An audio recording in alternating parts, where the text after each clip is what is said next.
episode of Pound for Pound Boxing Report. Tuesday show tonight, not on usual Thursday time slot. Sorry for that. Work issues had to do the show early. Again, I apologize for that. Joining us tonight, live from Taiwan, Sean Newton. From the West Coast, Jacob Rivera. From New York, Daniel Carpio. From San Diego, Gail Falkenthal.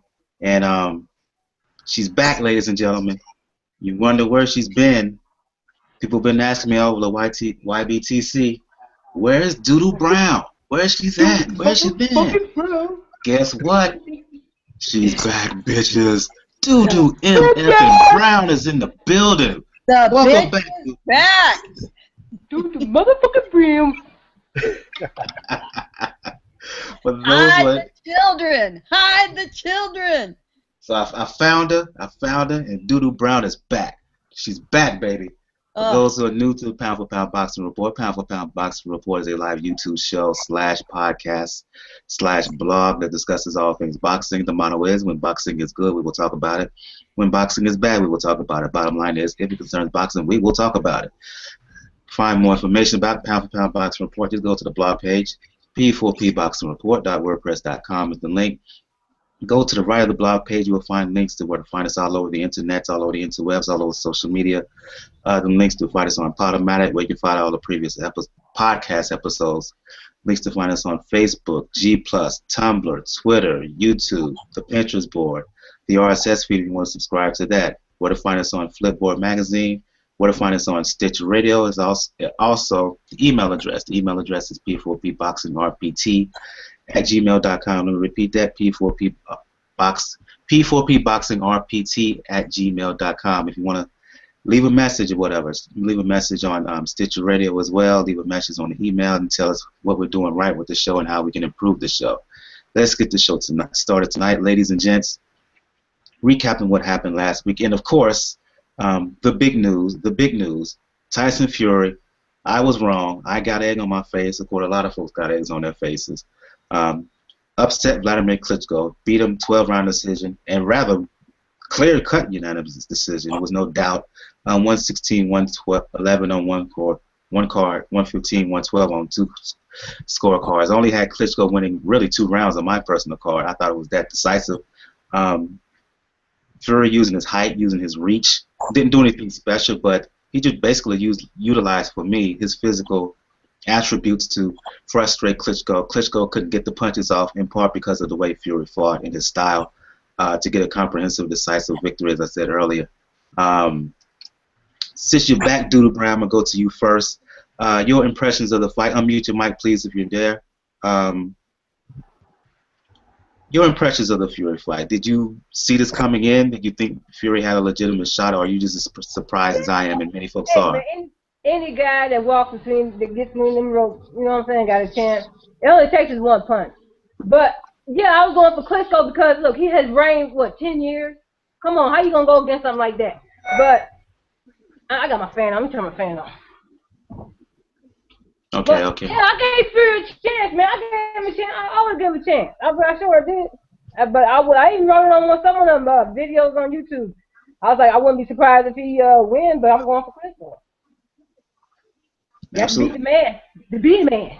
and right now he is the man. I'm gonna go to you, Sean. You've been predicting this all along from jump to the fight was announced. You said Fury would win. I have to give you kudos to you right now. Talk about it, bro. Hey, it's like I said all along. I mean, lots of people are saying it now, but they weren't saying it before. Fury is as big as Klitschko. So a lot of the tactics that Klitschko used against smaller fighters, he wasn't going to be able to use against Fury. The one thing people always said was, well, you know, Fury has no chin. And, okay, I mean, him and Klitschko both have questionable chins. And so does Wilder, and so does Joshua. You know, at the heavyweight division, I mean, we can say almost everybody's chin is questionable, because if they get hit by a big guy, I mean, they're going to get hurt. But what people underestimated with Fury was his boxing skills. I mean, fine, he doesn't look smooth, and you know, he's not the most athletic and pretty-looking guy out there, but he has good foot movement for a guy who's 6'9", and he has a long, good jab. For a big guy, he does great. Yeah, and I mean, he does great. Underestimated that because that was going to be a big key. Klitschko is a smart boxer. with a solid jab. But he doesn't have great foot movement. The guy's 40 years old. Him needing to turn and get set for punches wasn't going to benefit him. Whereas Fury, I mean, he used that foot movement, came in lighter than he's been for a long time. And he used this lightness to help him move around the ring for 12 rounds. And we see what it did to his toe. You know, his toe was a mess afterwards. But I knew that going into this fight, this was going to be his strength. The fact that he was able to move much better than Klitschko. He had just as long a reach, and he was just as tall. And he was going to be able to use... I didn't think he was going to dance for 12 rounds. Yeah, I mean, that's the thing. A lot of people thought he wouldn't be able to last 12 rounds, and sooner or later he'd get caught. But we also know with Klitschko, I mean, he's not the most active fighter. He picks and chooses his spots. And this fight, he was looking and looking and looking and looking and looking, and it just never came. And yeah, he didn't wait too long. But he did catch him a couple times. He caught him a couple times. Fury didn't take. He barely took it. I mean, he had enough muscle on it. If he was really into that punch, he could have knocked that fool out. But you know, it's gonna be interesting to see the rematch. I ain't really looking forward to it, but I mean, I definitely want to watch it. I want to see Wilder and Fury. That's people, you know, it was a boring fight. Nobody said it was an exciting fight, and nobody said going into it that it was going to be an exciting fight. Does Klitschko make exciting fights? I mean, you know, it's funny that people are now bitching and moaning, saying people are complaining about Rigo fight being boring, but no one's saying this fight was boring. Nobody said it was fucking exciting either, and nobody said it was going to be exciting going. It was interesting though, because I just knew Klitschko was gonna catch him with that left hook. I just knew he was gonna catch him. And he just never seemed to. A dude was slick enough. I mean, he was moving. That's for a 6'9" guy. He was moving his ass off. He looked like Muhammad Ali up in there. Flash, Floyd Mayweather Jr. Well, Fury came in, as Sean rightly pointed out, 20 pounds under where he's been for a lot of his fights. That's a lot of weight to peel off at that size. Well, he's it been did in make him a lot lighter. They camped when it was, camp.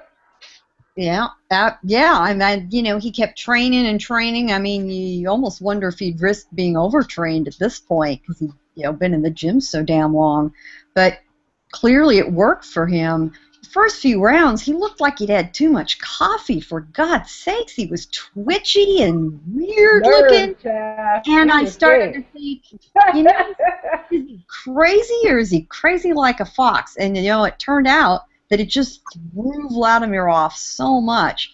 He kept failing. He could never fire off a shot. And the way he's got to turn, Fury exploited perfectly. I mean, at one point, we almost had a Victor Ortiz-Floyd Mayweather situation with him turning his back and getting smacked, you know, and he had never been used to anything like that. He was thrown so far off his game. I mean, he had no muscle memory for dealing with what Fury was doing. Back in his mind, Klitschko got to be thinking this man's got to be crazy. He's out of his mind. This man is nuts. I'm not going to bang with this guy, you know. And if you'd heard him during news conferences, you know, they all got to be, frankly, a little bit the same after a while. With Fury doing his usual antics and dressing up like superheroes and singing and this and that. And I participated in a lengthy conference call with Wladimir, actually before the original date of the fight, in which he said, you know, Fury, he's mentally disturbed, you know, he needs treatment. And he was not entirely facetious when he said this stuff. He really believed the guy was deranged. But in the end, you know, the joke was on Klitschko. Seeing him at the post-fight news conference with Vitali sitting right next to him, and their comments, you know, they owned what happened, which I give him a lot of credit for. He said, you know, he beat me. I get it. To be continued, which means, of course, they are going to exercise the rematch clause. And while it might not be the kind of action fight a lot of us would like to see with some of the potential opponents whose names have already been quoted in the first few minutes, I think it's the right fight to do. It's a big money fight. It's not a bad thing for boxing. It'll draw interest. It'll draw some casuals, which I I'm always in favor of seeing. And, it might be a very different outcome, which is, of course, what Klitschko's hoping for. But who among us would have possibly predicted that Klitschko would throw less punches than Guillermo Rigondeaux or Rigondeaux, or however you'd like to pronounce it? I'll give you every option you possibly want. Rigo was busier than Klitschko. That's insane, and I'm going to leave it at that. Yeah, that was really, really surprising. Joining us right now is Jay Dill. I'm gonna bring him into this conversation as well as Daniel and Jacob. Your impressions, fellas, on Fury's upset over Klitschko Saturday in Germany. Starting with you, Dill. Well, this fight sucked. It was boring. And it's Klitschko's fault for making it pathetic. I could just imagine the words Emmanuel Stewart would have said to his anemic ass. Like he told Lennox Lewis when he fought Vitaly, you're going to have to fight this motherfucker. I mean, boxing him is not going to work. You're going to have to fight the motherfucker. And when Vlad finally got it, it was too little too late, and he was smothering his own fucking offense. His muscle memory don't even give him to have the balls to go to the body. There was body shots left and right he could exploit, but he didn't want to take the risk, child. Man, he took some risks in the 12th round. He took some risks in the 11th round. He got hit a little bit. They told him, you want to save your championship? Do you want your belt? They kept hollering at him, and that's when he came out there and got off his ass. Yeah. Hell fucking yeah. That's what I'm talking about. Either you want to hold your strap or you go out like a bitch. So the last round, he facaded in pretentious form and act like he didn't go out like a bitch, but he fought like a bitch. Matter of fact, Tyson Fury didn't win this fight. Vlad is the reason why Vlad lost. Yeah, he gave the fight away, really, I'm telling you. He could have cut the ring off. He fought him all damn night. No body attack. No overhead right. No nothing. Yeah. He could have feigned the jab just to throw a lead shot to the body. That would have won him the fucking round. Just throw 2 body shots. That would have won him the round. That's how pathetic this fight really was. It wasn't that Tyson Fury was this and that. I mean, I give it to Fury. He stick with a game plan. At least he had some identity. Right. At least he had a strategy. Right. What did Vlad have as a strategy going in? It looked like his training camp was just full fuckery. He had no game plan, man. Full fuckery, babysitting, having a new baby, giving a fuck more about life after boxing more so than this fight in this show, and it was pathetic. And I was like, what the fuck? I'm glad I didn't bet no money on this fight, but man, kudos to Fury, but I don't think he's going to be a long-reigning champion like Vlad was. But at the same time, there's more talent pool in this heavyweight division now. But here's the point I'm going to make. Vlad, I hope this teaches him a lesson that he's going to have to dog it out next time. He's going to have to fight this motherfucker and be the Vlad that most people are not used to. He's going to have to turn to the Incredible Hulk and smash this motherfucker. If he don't, it's going to be like Jermaine Taylor against Bernard Hopkins. Too little, too late, and you just go out like a small dick. You just nobody. Let's get Daniel and Jacob into this conversation. Your thoughts, fellas, on Fury and Klitschko, and your thoughts on what you've heard so far in terms of the other folks in their analysis of what went down. All right. Well, pretty much like I said, I first give a big ups to Sean. He called it from the beginning, and he almost called it exactly how it happened. Yeah. Fury's head movement was great. His body movement was great. It's true he came in more than 20 pounds lighter than what he usually is. He kind of had to. He spent 5 months in camp. He only had like a 2-week off period, so he kind of had no choice in that matter. But as far as for him excitement, yeah, this fight didn't fucking have it. It just became more. Even the ring walk was a little bit boring, which is rare for a Klitschko fight. Usually, yes, exactly. I'm glad you said that. Because I was telling people, watch the ring walk. That'll be the most exciting part of the fight. It wasn't. It wasn't. They just came up from underground. Usually with Klitschko, you have pyrotechnics, like movie-level special effects with his things. They did have the fireworks, but usually they have the lead-up video. They've always got the long tracking single shot, and the walk through into the dressing room, this and that, and they've staged it. The time that George Foreman opened the door and all of that. Sometimes they've got the girls. None of that. None of that. It was almost a premonition of what was to come in a weird way. Yeah. Continue. Sorry, I had to chime in on that one. That struck me too. No, I don't blame you, Gav, because honestly, like I said, first, like I said, give all credit to Fury. Like, he stuck with a game plan. He knew that if I can move and if I can use my reach advantage more than just my height advantage, I'm going to freeze by, which is what happened. It's true. Fury didn't do much as far as like hitting, as far as rounds, as far as output. But he's going to win if the other guy does nothing, which is what happened. Wladimir did nothing until the 12th round, when he had to pretend, like Dill said, he had to pretend to actually give a damn. And it just showed. Look how he reacted after Tyson was announced. No crying, no head down. He was like, yeah, it was supposed to happen. Yeah, it had been like that. And he admitted it in a post-fight press conference. He said, I just couldn't reach him. Just couldn't reach him. And as far as, like, everybody's pretty much spot on when it comes to the analysis. It wasn't an exciting fight. It probably is going to draw a lot more money now because Fury is kind of fucking nuts. So he's going to do weird things now that he has the belts for a rematch. But like I said, at least luckily, this was the one fight I could say in the whole day of events where the scorecards, at least to me, all three of them were spot on. All three of them. Hey, thank God for that Bute versus DeGale fight. That made We're up. gonna talk about that. We're gonna talk about that for sure. Yes. That was the fight of the weekend. Yes. Yeah. Your thoughts, Jacob? If you're around, unmute your mic, please, sir. Yeah, I mean, props again to Sean. He called it.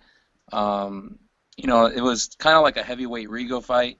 There wasn't, a whole lot of action, but like Sean said before, I mean, Klitschko fights are usually pretty substandard. A lot of holding, and he uses his size to try to take that advantage. In this case, Fury obviously was a bigger guy, but and hats off to him. He came in with a game plan and he executed it. I mean, for all the shit talking that he had, I mean, he didn't really come out at Klitschko and like try to knock him out. And then Klitschko, an embarrassment to Emmanuel Stewart. He didn't do anything. He was, I don't know what was wrong with him. He didn't utilize his jab. He would, try to cut off the ring and get to Fury, and he wouldn't throw punches. And you can't win a fight if you don't throw punches. And it was disappointing for someone that's been reigning that long, was that close to, establishing a record and that many defenses, that he would go out like that. Personally, if it was me, I mean, I'd rather, go out swinging and get knocked out than have a performance like that. But I think that's the thing with Klitschko. He's been buzzed, a couple times early in his career, and I think he was so scared of just getting, knocked out, and to him that's probably more of an embarrassment if he would have gotten knocked out by Fury. This way he can, he can say, oh well, I didn't get the decision, but we have a rematch clause, and I don't know, maybe he'll come out more aggressive in this next fight. I don't think Fury's going to hold the belt that long. I don't think so. I don't mean to interrupt you, Jacob, but I don't think so. I think not just what we saw in the first fight in terms of the physical attributes and the style. I think Klitschko let Fury get into his head. Oh, he did for sure. He's mentally defeated, and I don't know what he can do to fix that in a rematch. Well, there was some especially if he's going to have even more confidence now that he got the win. But this is the thing, though, Mike. There was some talk about, like, the HBO people mentioned it, that he had a lot on his mind. Like, so, like, his wife went into therapy for postpartum depression. So like really close to the fight. So they're saying like it was almost like making an excuse for Klitschko. They're saying he did have a lot on his mind. Hey, maybe his mind wasn't really in the fight. This is what he needed. We are firemen. He needed a fire. He needed to put out the damn fire. We are firemen. At least I object to having. But the problem is, y'all. Teddy Atlas, he's not that patient.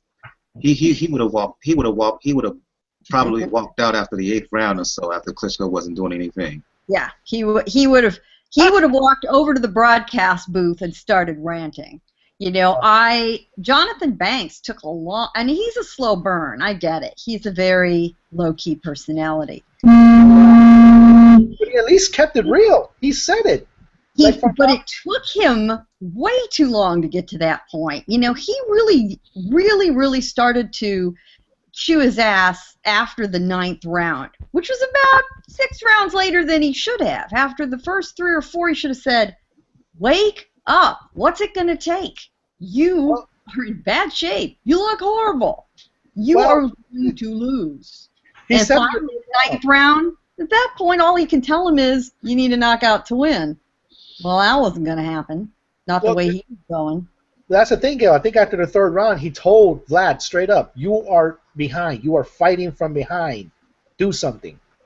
He's just so low-key. He needed to deliver the message with a little bit more of the Emmanuel fire, or the Teddy Atlas fire. At some point, you've got to knock it into the guy's head, who seems to be on autopilot, fighting somebody who isn't there in front of him. Yeah, you're in the wrong place. You need to step it up now. He was not just behind. He looked horrible. Yeah. And as crazy as Fury looked, it was absolutely working. So let's go ahead, Dale. Go ahead, bro. He needs to hire John David Jackson for the rematch. You know, at least he'll go for balls to the wall. At least he ain't gonna fuck around with that type of trainer. You saw what he did. He's not going to change the way he is. He's not going to change. He's this late in his career. He's just trying not to get knocked out. He does a lot of the holding and just kind of land his jab and stuff, and that's what he does. Loyal. He's not going to leave. No, that's not going to happen. And honestly, at this point of his career, I don't think it's going to make that much difference. You know, guys get into a groove, a type, once they've have a fighting style. You know, it's the old styles make fight thing. It's very, very difficult for him to change, and especially at this point. I mean, he's had close to 70 professional fights now. He's almost 40. Nothing radically going to change, except his sense of urgency, perhaps. I mean, that's about it. You know, the last round where he started, throwing caution to the wind, at least his version of it, he at least looked like he had a chance at containing, this guy. So he's got to fight 12 rounds next time like he fought the single 12th round in this fight. That's the best he's going to do. Why not? Yeah, let's wrap this up, fellas. Everybody, I should say, ladies and gentlemen, talk about the possible rematch, what you think would happen, as well as the future. What do you see from Tyson Fury as heavyweight champion? I think Duden said he wouldn't have a long reign. Do anybody here think he would have a long reign as champion, given what's up and coming in the heavyweight division? So the prospect of a rematch, as well as thoughts on Tyson Fury and how good of a champion he will be. And anybody can respond. I think if he defended with a bunch of bums, he'll have it for a while. I think if he actually steps up, fight Wilder, try to unite the damn thing, I think Wilder will stop him. He throws more punches. He's just as athletic. He got agility. He just can't get caught. They both got questionable chins. Either one of them can get caught. And Wilder coming, he's punching to the fences, boy. He trying to knock your head off. And he will chase that brother down all night. He ain't Klitschko. He ain't no Frankenstein. I disagree. I don't think that Wilder's that good. He struggled with less than competition, and I think Fury would beat Wilder. Nah, he don't even have the confidence when he even bring up Wilder's name. He always got to say some kind of slur or some shit. He don't even have the confidence when he bring up his name. The man, he didn't even say, "Oh, I don't care if I lose my belt." I mean, basically, I got here. You know, this is my whole thing. The whole goal is just become champion. What champion says that? You don't say, you know, you want to hold the belt forever, man. You the shit. You the man. You know what I'm saying? This motherfucker already talking negative and shit. He ain't gonna have that. I think the version of Brian Jennings that fought Klitschko could beat Fury, honestly. And I'll be very interested to see how Jennings looks in his upcoming bout. Well, that'll show us a lot. But come on, let's face it. Fury made $5.5 million. For most people, they could live very well on that. He's going to get a shot at getting that much money again. And he's young. He's very young. Yeah. You know what? He could live on that for a long, long time. I don't gather he. Hey, I like the guy. I like to see him, but I just don't think he'll hold the belt very long. I just don't see it. Oh, who's gonna fight? Do the shit Deontay Wilder fight the top 15, top 20 or some shit. He can fight them kind of guys forever. He might. He might not.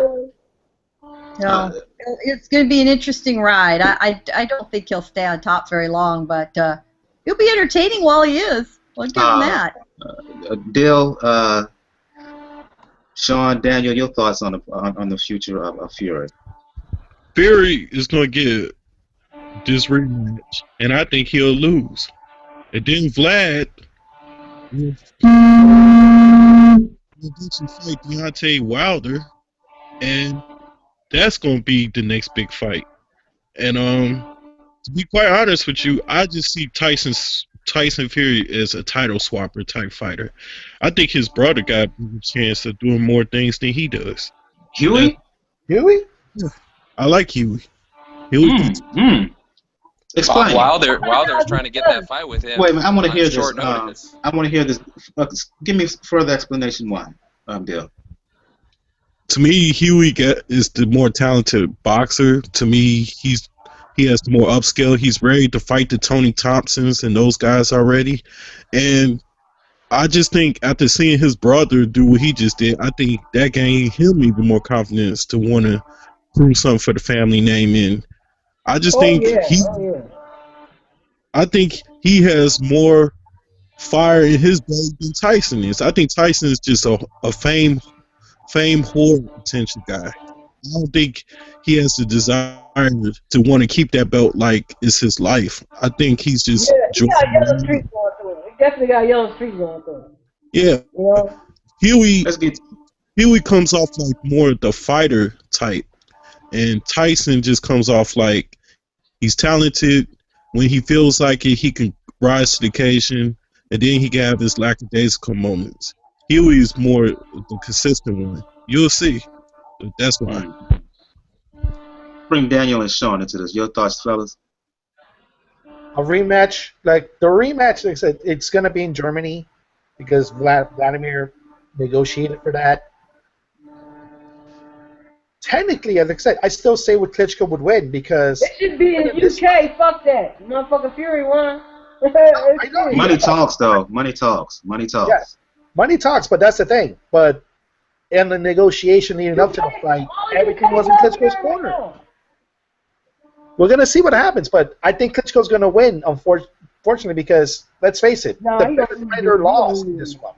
The better fighter lost in this one, technically. So he does not know how to stop a boxer. He was fucking chasing around all night. He just kept getting hit. I'm like, what the fuck? To Dill's point, if he doesn't have a serious attitude adjustment, and get more aggressive, and somehow implement a jab to the body, it would be nice. You know, it's going to be tough for him to get that rematch because Fury's going to do the same thing over and over and over, and it's on Klitschko to stop him. It's on Klitschko to thwart it. It is.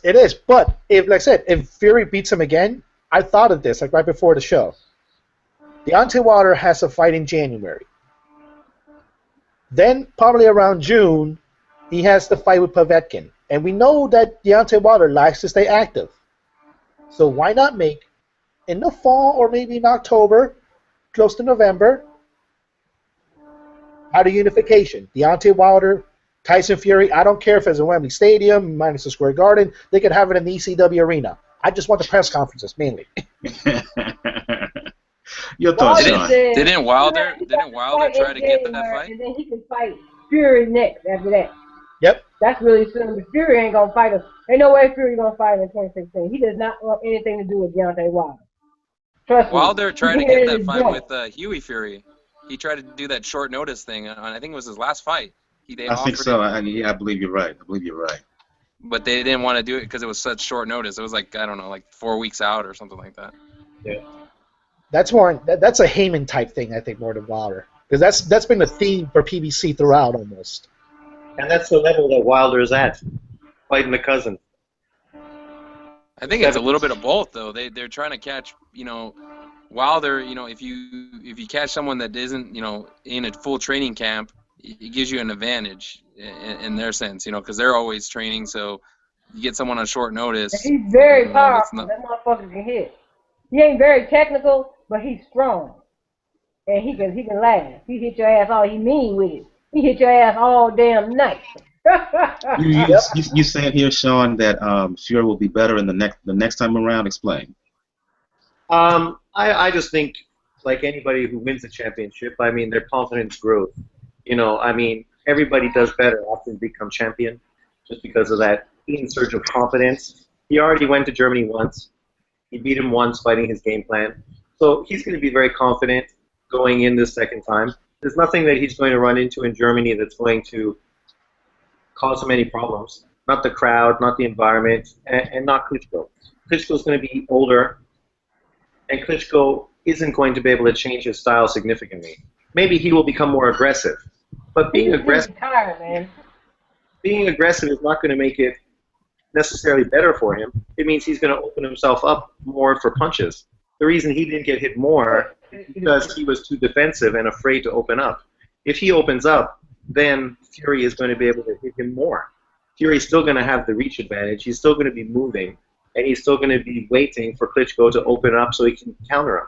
And that's what's going to happen. And I wouldn't be surprised if Klitschko does get more aggressive, that he gets stopped the next time around.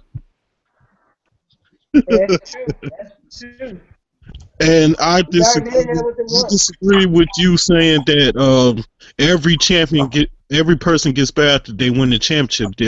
How did Hakeem Rodman do the second time he fought Lennox Lewis? Was he a better champion? What's the burn? He put it down, and then he decided not to do what he had to do properly, and Wilder just basically toyed with him throughout the whole night. Shut him out the mouth, though. Leave it to Dill to try to break like a fucking standard that's recognized throughout the boxing industry. Next thing you're going to do is contradict that styles make fights. That's right. Black fighters don't matter to you, right, Sean? Oh, boy. Here we go. What did you say? Oh, boy. Black fighters don't matter to you, right? Ain't that the video that you made? What fighters? Black fighters? Black fighters? Yeah. Who's even talking about a black fighter? I thought we were talking about Klitschko and Fury. I thought we were talking about champions just now. And you said need to deal with breaking the standard of blah, blah, blah. And I'm just saying, man, like, you have some agenda. You came up with one point that doesn't really do anything. This is a standard that's recognized throughout boxing. Do you agree or disagree? I just gave you an example of what you just said. Usually champions are better. Usually a fighter is better once they become champion. I just gave you an example of how your logic fails, which is this is not my logic. This is not my logic, Bill. This is an example of Permain Stavern. So I'm just saying, like. But your point doesn't mean anything. You're just contradicting it to try to prove something, but you're going against the whole boxing establishment that believes this. This is not me making a statement. This is not my opinion singularly. This is an opinion throughout boxing, that people who win championships fight better afterwards. Just because a guy loses doesn't take away from that. So you can draw one or two perspectives that you think contradict my point and act like you're contradicting me. But you're not making any point. It just means that you're going against established regulars in boxing. Example, like styles make fights. These things are norm. I They're could it's good. I can go with the standard also with Leon Spinks. I can go with Michael Spinks. I can What's go with Rudy Go. I mean, what's did they get any better as champions in heavyweight division? No. I mean, I can go on and on with this. It doesn't no, matter. Did no, Braddock get better? huh? Did Ezra Charles get better as champion? I mean, I can go on with this. No, you're just pointing out that people lost when they become champions. That doesn't mean they didn't get better. I'm just giving you another side of it because I disagree with. I giving you another side of it where I disagree that a person who becomes a champion gets better as a standard. It depends. It depends on the fighter. That's where I'm coming from with it. You're not disagreeing with me. You're disagreeing with a standard in boxing. This is a standard throughout boxing that people have said for hundreds of years. So you can disagree with that standard, but you're not disagreeing with me. I'm just quoting a standard. So you can disagree with it, but it has nothing to do with me. So why'd you bring up the quote though? Because in this case, I think it's true. You can contradict it, but that means you're going against the standard. So in this, but you are admitting with you quoting this that you use this opinion as your own. No, I'm not. I'm quoting a standard, but I agree with it. But it's not my own. I'm just agreeing with something that's well established. Example, styles make fights. People agree with it. You can contradict it. You can make a video talking about all these examples that contradict it. That's fine. But you're not saying anything against me. You're going against a standard that's well recognized in boxing. All right, Sean. Contradiction is your favorite word, so I'll just allow you to have this argument. But isn't that what you're doing? Next. Yeah, and with that, let's move on. Let's move on and talk about the other fights that went down this weekend. Hey, it happens. We agree to disagree on some things and we move on. That's what it is. Really good card that happened in Quebec City Saturday night. The headline bout, of course, was James DeGale, Lucian Bute. Lucian Bute being the former champion at Super Middleweight. DeGale defended the belt for the first time, 12-round decision, unanimous decision. For me personally, I thought this was a very good performance by DeGale. I've heard others throughout the YTBC say the contrary, that like DeGale struggled. For me, it was a case of Bute really up because he knew this was one of his last chances. And I like overall what DeGale did, the way he fought, he boxed, he moved, the combinations that he landed against Bute, who was fighting really inspired. I will go to you on this one. I'll go to you on this one, Jacob, since I know you're pressed for time. For me, your thoughts on this bout in a performance by DeGale, which I personally was impressed by. Yeah, I mean, I had DeGale. I thought Bute was done. I thought he had seen better days, and it was a really good competitive fight. DeGale, I think, is he's still young. He still has a lot to. I mean, I picked him to win, but I thought he was going to really mop the floor with Bute. But he's kind of awkward, but he does a lot of good things. Does a lot of things well. And I mean, it was a really good fight. I mean, Bute showed that he has a little bit left. But definitely a good win for DeGale, and I'd like to see DeGale again step up in competition, and maybe start to unify some of these belts. I'm gonna go to the ladies here. Doodle Brown, Gail, and I'm gonna go to you, Dale. Your thoughts, your impressions on DeGale's win over Bute. Very solid. First, you, Doodle Brown. Unmute your mic. Doodle Brown, go ahead. Yeah, it was a good fight, man. I mean, it was back and forth. I thought it was a draw, though. I thought it was close over there, man. Oh, I thought DeGale won clearly. Oh, yeah, I thought Bute, I didn't think he was going to put on that good of a scrap. I really didn't. I watched it off and on. There was some other fight that was on that night. What was on that night? I watched the fight all day. The Amir Imam upset loss, which we will talk about as well man, as I was watching all that. I was watching back before I had like 3 links open and shit. I was like, damn.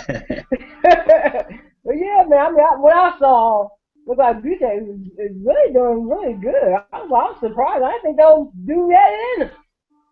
I thought DeGale was just, I thought he would breeze right through him. He didn't breeze through him. It wasn't no easy fight for him. Gail, your thoughts? I'm going to comment about Bute. I thought Bute put up a very good effort. It wasn't enough. DeGale clearly won the fight, but Bute did not embarrass himself. He did not fade. He took a lot of shots. He actually took a lot more shots than I thought he would. And, you know, he's got some life left in him. I'm not quite sure. I've always seen him take shots. Just beat up in the ropes and shit. That's all I've always seen him do. I was always asking him to do. No, he wasn't lifeless, and he engaged. I'll give him credit for that. You know, he put on. It takes two. DeGale looked good, put on a good show, but he needed Bute to do it. So it made for a great main event. It was a good card all the way around. I was surprised there were only 8,600 people there. They're christening a new arena in Montreal, but it got great reviews. Everyone wants to see everybody on that card, and the undercards for once were excellent. I don't think that moves the needle a lot with the casual fan, but for those of us here in this circle tonight, you know, that's exactly what we want to see. A couple of upsets, a couple of good performances, and it's a great event. I'll mute your mic, Dale, because I'm going to you next, and then you, Daniel. Your thoughts on this bout? All right. I have to say this is the championship fight of the year. This was even more. Excuse me for interrupting, brother. Even more so than the fight on the Cotto Canelo undercard last week with Takashi versus Vargas. Yeah. I liked it because of the caliber of the opponents. I mean, I respect Takashi, I respect Vargas, but I know who Bute is. Okay. I know who DeGale is. I followed their careers more, so it was more special to me. Okay. And it was two southpaws going at it. But I was so fucking disappointed with the heavyweight fight, right? Not because of the results as far as who won and who lost, but how they fought one another. It was just for those who don't know what you're talking about, mention the two names. Between the heavyweights. For those who don't know what you're talking about, mention who you're talking about. Klitschko and Tyson Fury. Okay. I thought you was talking about the heavyweights that fought on that card. I'm sorry. Okay. But anyways, back to the point. I just like how both of these guys were good dance partners for one another. DeGale get on the ropes, Bute apply the pressure, go to the body, throw a few lead shots with his left, and then DeGale will turn him around with a lead shot and throw a few crisp combinations himself, starting to the body and throw some uppercuts.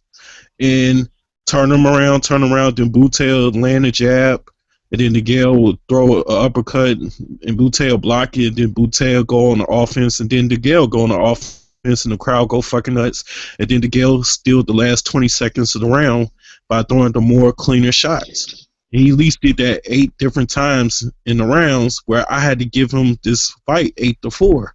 And the only thing that I could knock DeGale on sometimes is that he gets a bit lazy in that ring and puts his foot off the pedal and allow these fighters to get back in the fights. I saw him do it with Errol.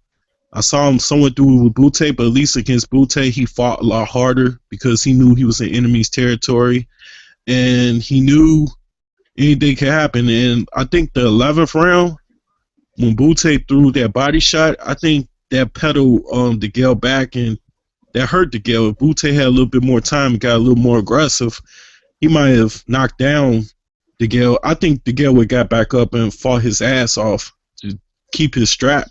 But this fight was so good, I wouldn't mind seeing a rematch. Right, I agree. because these guys look so great with one another, and I felt like this was like pay-per-view worthy type action. I had a boxing orgasm watching this fight. So I fucking love it, man. I mean, how can you not love this shit? I mean, nobody was hyping up this fight in the YTBC, but man, I just think this is one of those gems that it made me a believer in James DeGale, because I've been talking shit about him, how Carl Froch would demolish him and stuff. But after seeing this fight, I'm more of a believer that DeGale got heart, he got physicality, and he'll do what it takes to win. Unlike I could say for Wladimir Klitschko against Tyson Fury, at least DeGale fought like a fucking champion. And I'm just glad that this fight happened and made up for that nasty taste that I saw in the beginning of the day. But at the end of the day, I saw boxing at its finest, boxing beauty, where I saw upsets and I saw a fucking classic.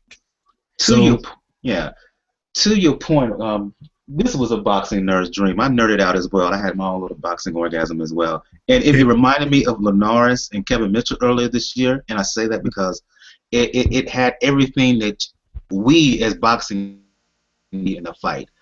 High-level skill, back-and-forth action, power, shots to the head and body, defense, all the things that we really pay attention to in a fight deal. This fight provided it, and then some. And to your point, man, Bute showed that he still got something left in his tank. It seems like psychologically he's back, and he gave the fight of his life. But it was just DeGale just showed he wanted a little bit more, and he did what he had to do. And I gotta say, man, if a rematch happens, I'm happy for that shit. And I'm going to hype up James DeGale more because he deserves justice. And I'm going to hype up Lucian Bute more because he deserves more justice. These guys gave us boxing fans what we want in a fight.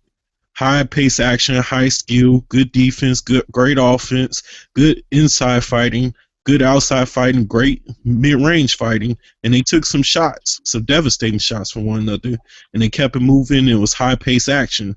Remind you the fights that you used to see in the 70s and 60s, the way the tempo was. But I just got to say, man, this was the championship fight of the year. I mean, you can give Takashi and Vargas that award, but give me this one because I know who Bute is and I know who DeGale is. And that's all I got to say. And Sean Newton, you can go after me, man. I'll pass the mic to you. Indeed, since he wanted you to go next, Sean, go ahead. Then you can follow up, Jacob, because I'm seeing the chat. You had a draw, and I wanted to get your reasons why. But Sean? I don't have much to say. I mean, I agree exactly with that. I thought it was a great fight, and I thought Bute looked re-energized, and people are being critical that DeGale didn't dominate a guy who has looked weak in a couple fights prior. But Bute never looked shook in this fight.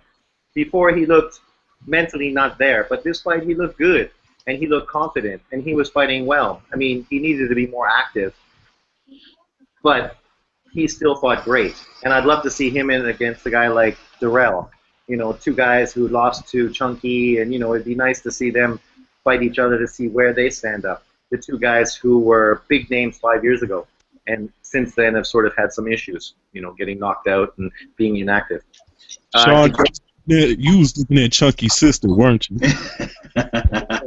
He wasn't the only one, bro. He wasn't the only one. But Chunky was good, man. That guy, he throws tons of shots, and from crazy angles. You know, he switches seamlessly. He's an exciting fighter. People say that I don't like slick boxers, but that's not true. I like guys who are active, and he's active. I mean, he was going to the body, going to the head. He's throwing like punches he's not even looking at. And he's like landing because he's right inside, you know, Bute's like weak spot, you know, right in there on him. And he took some big shots to the body from Bute. You know, he showed some toughness. I thought it was a great fight. I would love to see him go and end up beating Jack, you know, and see Bute and Errol fight. I mean, a rematch would be great as well. I mean, for Chunky, I'm sure he would feel the same as Fury, going back to Montreal for another big payday. Because he says he just wants to make $10 million so he can retire comfortably. So him and Fury, these two English fighters, I think they have the same sort of long-term goals. But he looked great, and I mean, he's in his prime, and he's one of the guys who's undervalued in boxing right now, and I definitely think he is in the top 10 pound for pound, for sure. With big wins over DeGale and Bute this year, I mean, you know, those are two high-level 168-pound fighters. You know, two of the top 5 in the world, and he beat both of them. And I think he beat both of them handily. I mean, of course he had some problems, but I mean, I thought he won the fight fairly easy. He landed like how many more punches than Bute? You know, like 200 more punches. He threw like how many punches? I mean, he was busy. He was active. He was throwing like 5, 6, 7 punch, 8 punch combinations. You know. It was a great display of boxing from him. I know some people like JT and stuff on the YTBC, they're like undervalued his performance, but you know, that's fine. They can undervalue him until they're praising him. I gotta agree with Sean on as far as he deserves his just due for this year. I mean, I know Andre DeGale wasn't superly active this year, but still, DeGale is still DeGale. And Bute is still Bute, even though he transitioned from 175 back down to 168. He used to be one of the best 168-pound guys we talked about last, like 3 years ago.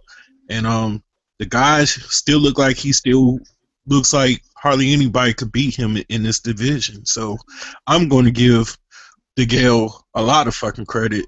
And because I haven't been giving him no credit. I even made a video about how Carl Froch will demolish him. Now I'm looking like an idiot for saying that because I don't know if an inactive Carl Froch will have a chance against that DeGale because youth matters. And yeah, the James DeGale, I'm starting to be a believer in Chunky, man. He's making me eat chunks of crow when it comes to him. So yeah, in spite of our appraisal here, our lauding. DeGale here, I know that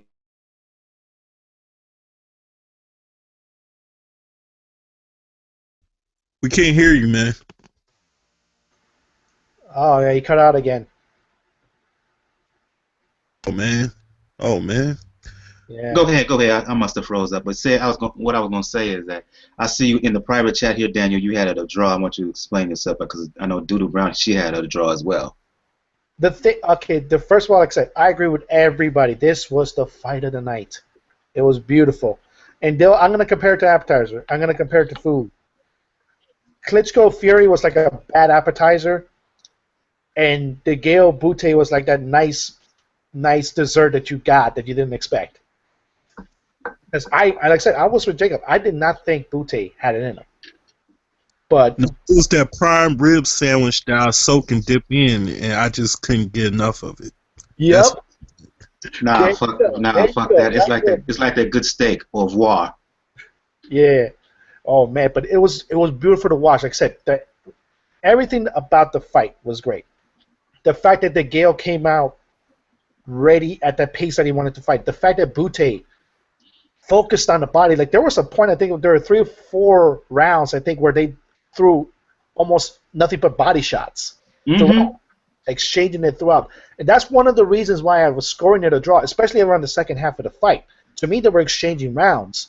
Like in one round, DeGale did the active, had the better combinations coming to it, and then in the next round, he slacked off a little bit.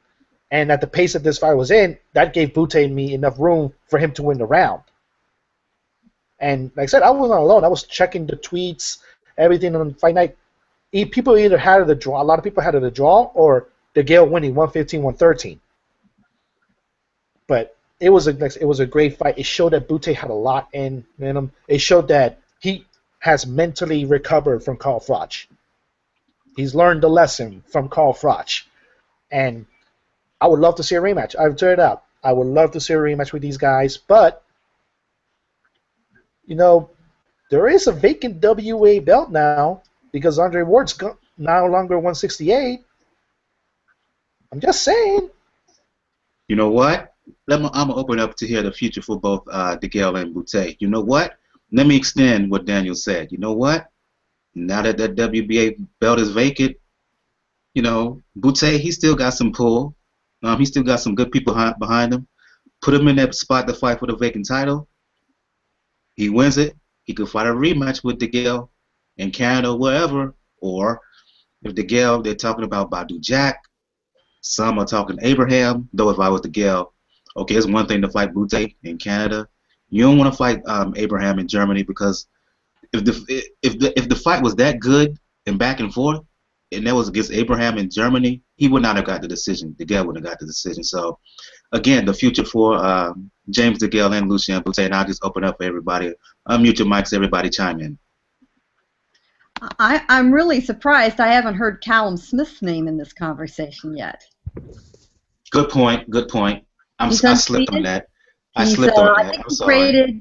I know he's in the top 5. I think he's in the top 3, and that makes a hell of a lot of sense to put the 2 British fighters together. Maybe Good not point. the next fight, but at some point, that's to me a given. But I think we'll see Badou Jack, and although he took a pretty bad loss, you have Martin Murray floating around out there, and the other intriguing matchup, although you've got some contractual issues, is Gilberto Ramirez is out there. So it's an interesting division, very interesting division.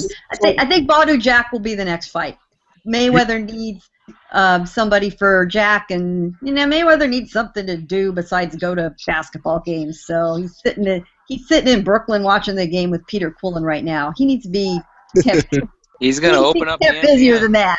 Keep his 16-year-old out of drive, No, Gil, I think this Badou Jack versus DeGale fight would be very relevant, because the only guy that beat DeGale, George Groves, lost to Badou Jack. So this would tell me what kind of momentum DeGale has if he could beat Jack.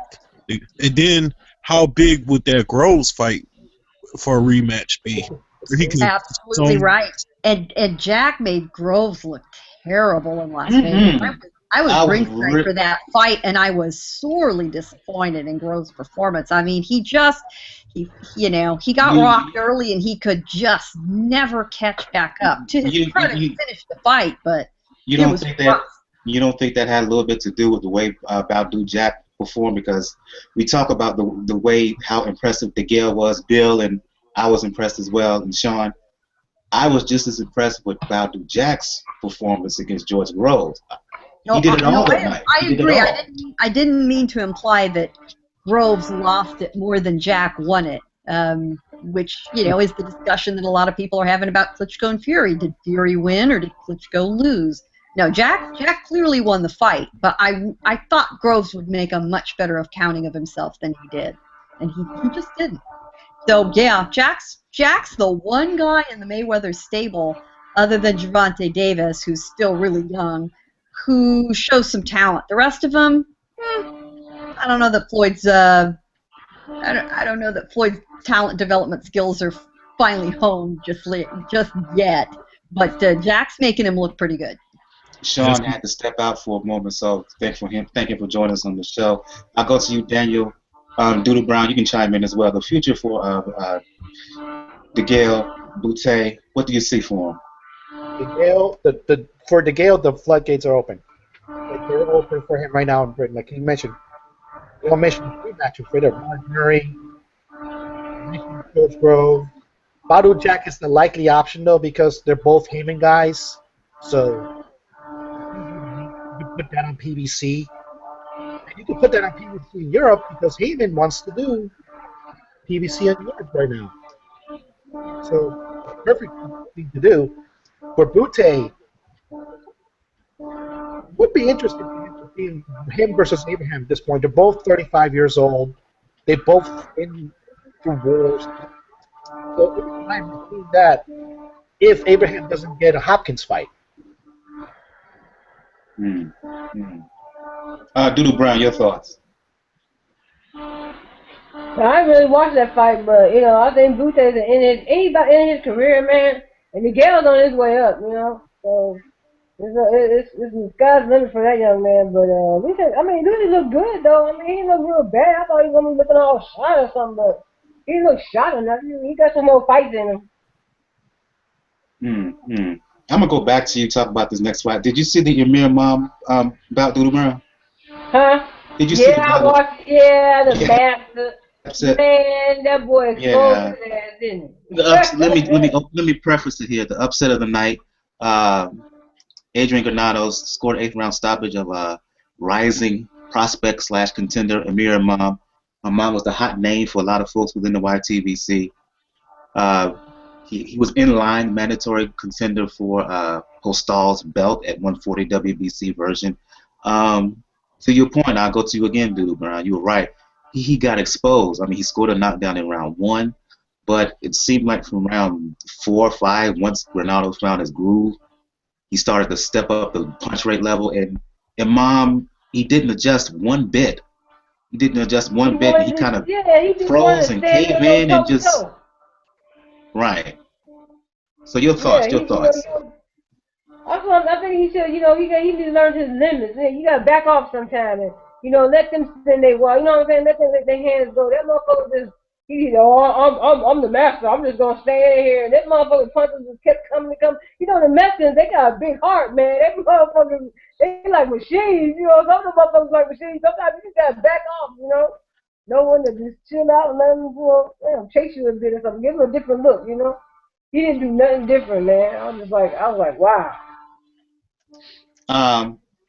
I'll go to you, Daniel. Were you just as surprised as everybody else was? Because I was doing some live tweeting of this bout, and folks were shocked at the performance.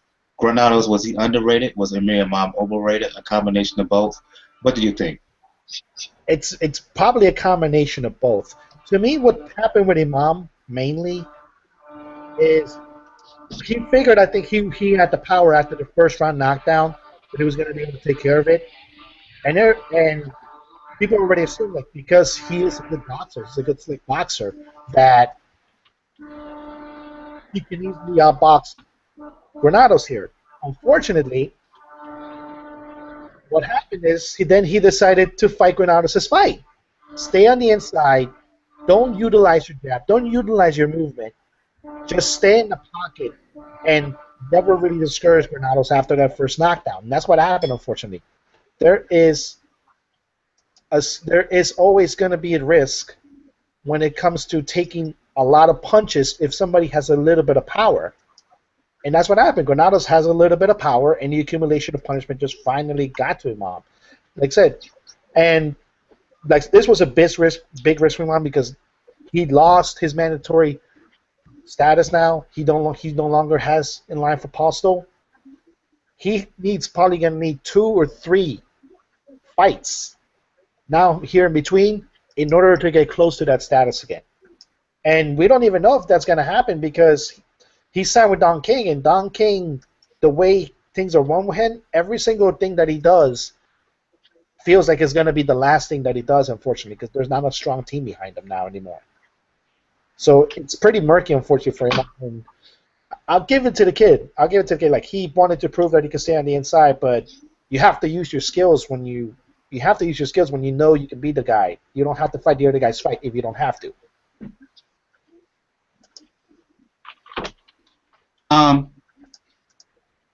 Gail, Bill, Jacob, your thoughts on this bout?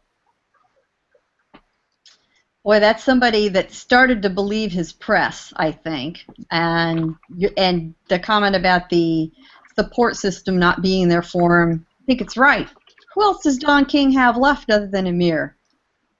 I can't think of anybody. I mean, that's pretty much who he's got left to trot around out there in public, and he needs somebody to tell him what's what and say, young man, young master, you're good, but you ain't that good, and you've still got a lot to learn. And if learning, my feeling about fights like this, especially with young guys who get caught, is it's okay as long as learning occurs. They go back, they rededicate, they get busy, they work hard. They figure out what the problem was. It can be a blessing, in disguise. It can set them on the right path for their career down the road. And I firmly believe that Canelo Alvarez losing to Floyd Mayweather the way he did made it possible for him to beat Canelo, or for him to beat Cotto 2 Saturdays ago. So this isn't fatal to his career. It definitely slows him down for being in the pipeline to have a big match against someone like Victor Postol, but it's not gonna kill him. He can get him. He needs another few fights, get back in the mix, and we'll see what happens. I bet you anything though, Amir being from Albany, New York. There is another fighter in the division from New York who actually I think has a fight on the undercard this weekend, and if he wins, we might see Amir versus Chris Algieri. I'm telling you now. Algieri. The fight for New York. We'll see. Both tall, 140. We'll see. Yeah, I see you got your mic open up there. You can open up your mic as well, Jacob. Your thoughts on this? And yes, Amir Imam looked bad. He looked confused. He looked frustrated. But in spite of the way he lost, it's just a loss. And I think he can recover from this. He has to go back and see some things. Maybe he needs a new trainer. But he can recover from this. But back to the fight itself, your thoughts on what you thought went wrong for Amir Imam and what Granados did right. Because we got to give him some credit, too. Okay, I want to give a shout-out to Fair Shake Boxing from the YTBC. He put me on game about Adrian Granados, talking about he's not a bum and that he's a watered-down version of Brandon Rios. I mean, he said this before the fight even happened. And I'm not going to lie. I always looked at Imam as one of those type of fighters, like, if I seen him get caught before. I think it was 2 or 3 fights ago where he struggled against this one guy. That guy knocked him down, and then he eventually knocked that guy down, but he didn't look spectacular. Right. I can't remember the name, but I know who you're talking about. Yeah. Maldonado. Yeah. Like, that was my first time ever seeing Amir Imam, to be honest with you. And when Fair Shake hyped him up, I was like, ain't that the guy who got caught? And then I was like, oh, Terrence Crawford would eat him up, but everybody's hyping him up. I was like, but this guy don't have head movement. This guy keeps his hands low. This guy can get deceptive for a right lead if it's sharp enough. I haven't seen him fight guys with hand speed. I haven't seen him fight guys that can control the distance on him or go to the inside. Well, to beat Amir Imam, you're going to have to fight the motherfucker. And to be honest with you, there's certain styles I don't think Amir Imam could beat right now. I don't think he could beat a Lucas Matisse. I don't think he could beat a Provodnikov. I think that would be too deadly. And that'll put more miles on his body, even though he's a young prospect right now. He might do well against guys like Mauricio Herrera, Postal, but keep him away from the Provodnikovs, the Matisses, even the Crawfords. And I was more hyped to see if he won this fight, could he possibly set himself up for a fight against Adrian Broner in the future at 140? His trainer wants that would have been a good fight for me to see. But, he's going to have to step back. But let's talk about Granados. Granados has been in wars. I looked him up on YouTube. I seen his fights. He never looks stellar. He never looks great, but he always looks game. And solid. Yeah, he's a very solid fighter. And he just the more the fight went on, the stronger he got, and the more aggressive he got, and the more he just took the life out of Imam. And that comes from being battle tested, and that also comes from somebody that just a little more seasoned than the other fighter. And Imam's weaknesses got even more exploited in this fight because here's a guy that was actually going to take the fight to him and got a solid chin. And Imam can't fight on the inside right now, and he don't keep his hands up, and he has no head movement. And he's going to have to work on that, man, if he's going to survive with that style he's trying to do.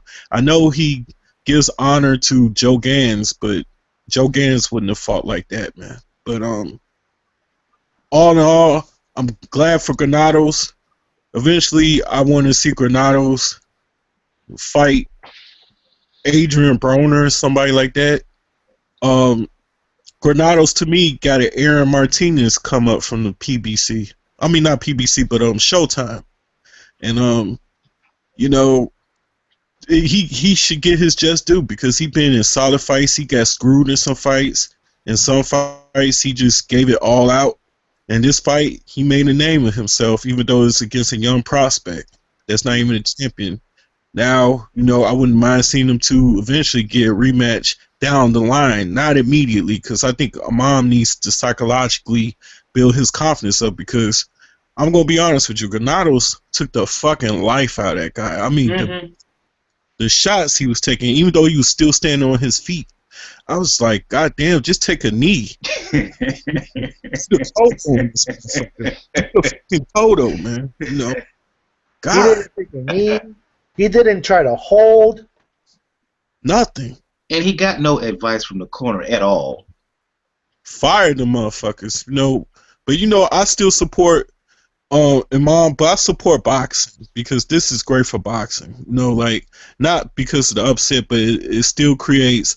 If you're not on your game and you underestimate your opponent or you don't know who you're going up against, things like this can happen. And don't fuck around. So I like this shit, and we need to. And this humbles us as fans for keep saying fighters we never heard of. Oh, this is another bum. No, it's been a couple fights in the last couple weeks where, you know, we didn't expect Aaron Martinez to beat Devin Alexander. Let's be honest. I mean, I didn't expect Aaron Martinez to give Robert Guerrero that type of fight. Let's be honest. I mean, I can go on with a couple fighters that made a name of themselves, and we never fucking heard of them. And we were like, damn, maybe I need to learn more about this fighter because I feel cheated that nobody ever talked about him. So now when fighters fight lesser names, I'm going to be like, let me YouTube this motherfucker or let me see where they fought at or somebody can give me some links because I don't know how to predict this fight yet. Because these fighters, man, it ain't no gimme when they try to take the soft route or the so-called soft route. I thought Imam thought this was going to be a soft touch-up while thinking that this was going to be a war. I mean, if he struggles against Granados, imagine what would happen if he fought fucking Provodnikov. Matter of fact, Michael, how would you have saw that fight with Provodnikov and Imam go? Given how Imam fought, he would have got stopped as well. Given how he got so frustrated, he didn't know what to do. He mentally caved in. Provodnikov on his game, if he would have been active, he would have stopped him, probably stopped him sooner. Yeah. And what do you think it goes from here for Granados? I'm glad you go there. Unmute your mic, everybody. Is it 100% sure? Unmute your mic, Doodoo. You got I had to mute you for a minute because your computer, I can hear your computer in the background. So unmute your mic, Doodoo Brown. Do we know 100% that Granados is going to be the mandatory now? That he's going to take over the mandatory spot for Imam now that he beat Imam? Do we know that for sure? Yeah, sure. He deserves it. I'm just saying, this is the WBC. This is Suleiman. We're all talking Don King here. So that's why I asked. Some dirty motherfuckers. Right. Certainly Granados thinks he should be, and post-fight Granados said, yes, I should be, which tells me that he's smart enough to know, yeah, there's a funny business might be going on. But yeah, he has definitely put his stake in the ground and said, I believe I should be the mandatory. He was the guy in line. I stopped him.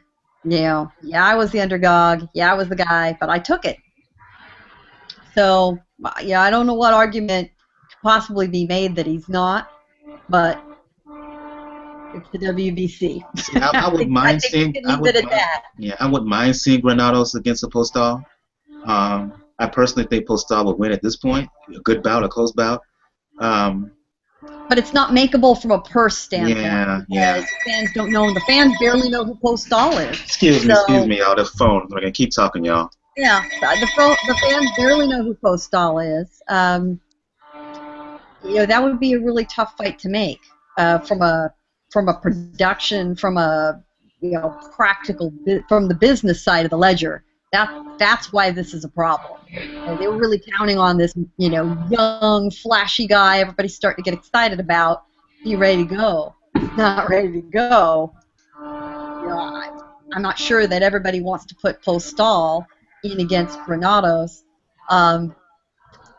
Watching Freddie Roach tangle with Don King would be fun, but I don't think it's going to happen, unfortunately. And that's a shame, honestly, because Granados earned it fair and square.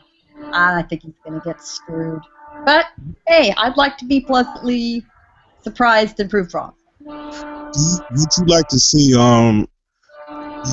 Provodnikov versus Postal?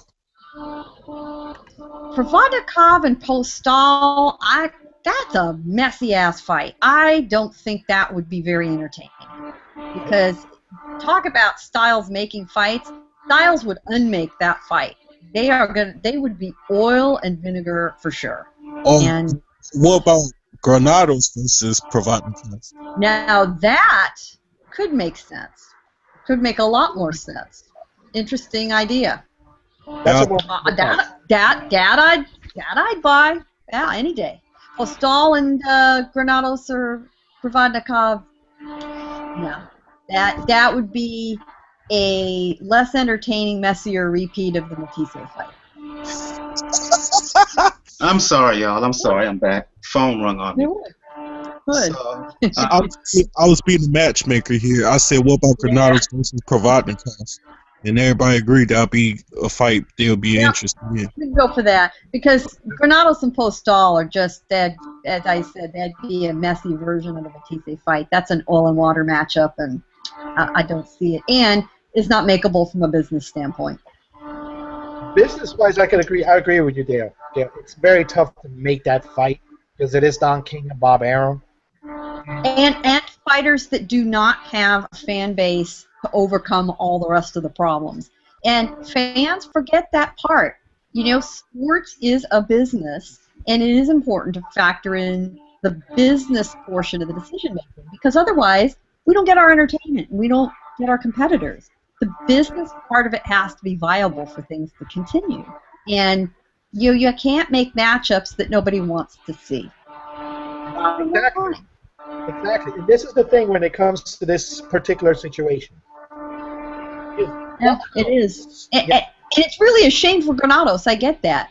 But yeah, put him in with a known banger, who everybody likes to see win or lose, and they're good to go. I want to combine two fights into one here since we're running close on time. Charlo scored an easy win over Silky Camfort. Errol Spence Jr. scored an easy win over Barrera. He had some moments early. Barrera caught him with some uppercuts, but really showcased bouts for both. And I'm just going to open it up for anybody who saw those fights. Your thoughts on those fights in the future for both Jermall Charlo and Errol Spence. Can I go first? Yeah, go ahead, bro. Go ahead. I've been a Charlo fan since 2012, but I'm just going to come out with it. If anybody from 154 to transition to 160 that should fight Triple G, it should be Jermall Charlo. That's a stylistic fight I would love because both guys got power, plus Charlo got size, he got reach advantage, and he got dog in him. So it'd be too soon to put him in there with Triple G, though, man. He needs kind of way.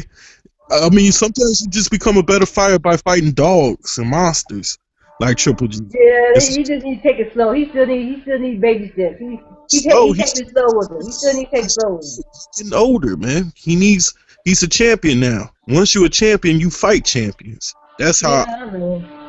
I think he gets demolished. I mean, I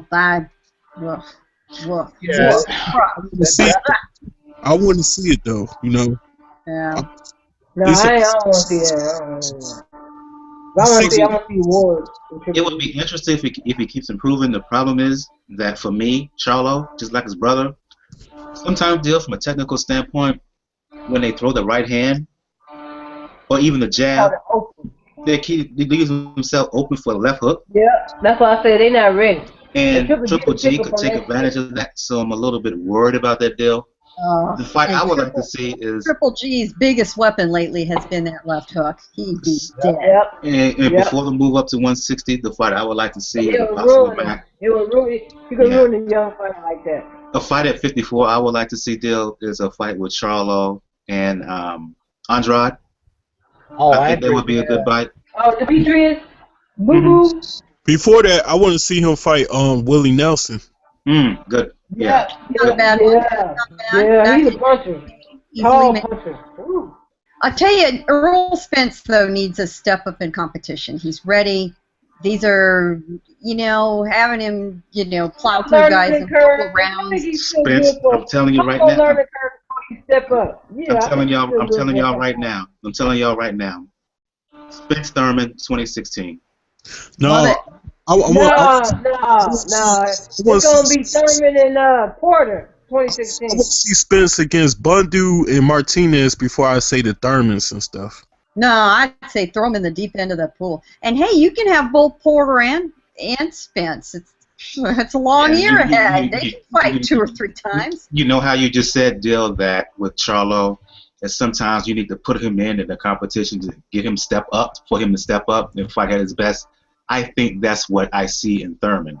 He would beat Badou. He would beat Badou, and he would beat the other guy. For me, I'm with Natty Turner on this one. Both of us, I think very highly of Errol Spence. I think he's just that talented. He's that good, and he can do so many things in there. And I love his body shots. Why not put him in there with Thurman right now? Yeah, and he needs to be tested, because otherwise we're going to have a situation like we had with Imam, where everybody's all excited, and he gets in against some serious competition, or even some not serious competition, and we have the rug pulled out from under us. So I don't want to see that happen. How many fights he got? I'd rather see him be tested early, see if he can rise to the occasion. Because right now it wouldn't be a career killer for him. I want to give you a chance to respond, Dale. I say it like this. The reason why I say Badou, because Badou is not a bum. He's actually a world-class fighter. He dominated the European competition. It'll just let me know what kind of level Spence is on. And then I like to see him fight Errol Martinez, who's had 2 great showings against known fighters of 140, 147. And if Spence gets through him like he has his other opponents, then I could say, okay, you beat a guy that's comparable to Keith Thurman. Now, Keith Thurman. And then set that up. Okay. Jacob, Daniel, your thoughts on Charlo? Thurman would be dancing all night. The future for both Charlo and Spence. Jacob, Daniel, your thoughts? I want to see Spence fight Thurman. I mean, I think he's ready. I think Thurman's kind of, I don't know, he was kind of that rising up and comer guy, but lately I think the whole thing with the Porter fight, I think from what I'm hearing from the Porter camp, Thurman, they didn't accept that fight. Porter, I give it to that guy. He'll fight anybody. He's ready to fight anybody anytime. But I would really like to see Spence fight Thurman, and just whoever the winner gets to move on to better and bigger things. Yep. Daniel. Now, this is the interesting thing. Like I said, as far as the Charlos with Triple G, I have to be realistic with Gail when it comes to the business of it. Unfortunately, it's never going to happen unless the new heads at HBO, because the HBO Sports is losing their top 2 guys at the end of the year. Unless they completely change their mind when it comes to Al Heyman, we're never going to see that fight. So I'm going to leave that one as is. For Spence, I just hope it just doesn't turn. Like I said this last week, I hope it doesn't turn into a situation like with Gary Russell Jr., where you kept him as a prospect, kept feeding them prospects, and when you finally fed him a world title fight, he just wasn't ready.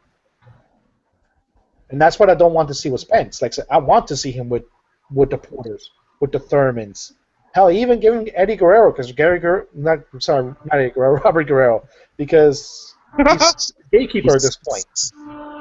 Daniel, do you think he's ready? Do you feel like he's not ready? He's more than ready. Like I say, to me, he's more along the lines of ready. That's why I want to see him a better step up in competition. So you're on the line of Guerrero DSG. I could see him. Yeah, I would love to see him fight between the two of them. The winner, have Spence fight the winner of those two, because, quite frankly, Danny Garcia hasn't proved himself to me in 147 anyway.